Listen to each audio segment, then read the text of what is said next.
Kolega Pernaru, meni je stvarno žao što vi ovdje u sabornici pokušavate stalno nametnuti tezu da protiv vas postoji zavjera, pogotovo s ove strane sabornice. Ja vas uvjeravam da ja osobno ni nitko od kolega s ove strane nema ništa protiv vas, ali se isto tako ne možemo složiti sa vašim istupima i raspravama koje konstantno nisu u cilju onoga o čemu trebate raspravljati. Dakle, vi ne raspravljate o temi, o dnevnom redu, nego raspravljate o onome što nije u dnevnom redu. Mi svi ovdje trebamo poštivati Poslovnik. Vi ga ne poštujete. To je ono s čim se mi ne slažemo. Dakle, ja smatram da svi u ovoj sabornici moramo se držati određenog reda, a to je Poslovnik. Isto tako, žao mi je što vrijeđate institucije ove države i vrijednosti ove države. Rekli ste upravo maločas da ne postoji suverenitet Hrvatske.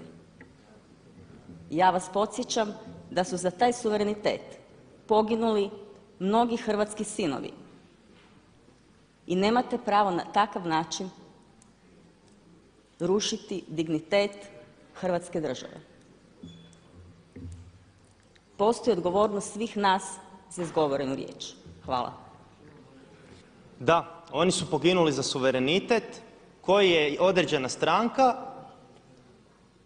na jedan elegantan način prokockala. A kako ga je prokockala? Tako da je Šeks, vaš kolega, promijenio Ustav na način da udruživanje sa drugim državama nije dovoljna natpolovična većina od svih naših građana, već samo većina od onih koji izađu na referendum.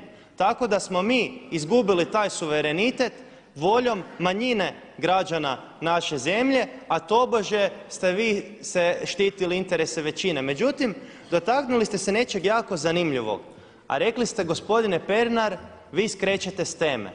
Profesor Noam Chomsky, svjetski poznati filozof, on kaže da je osnovna tehnika manipulacije i propagande sljedeća, a to jest: nije bitno koliko rasprava ide u širinu, nego je bitno da se kontrolira tema rasprave.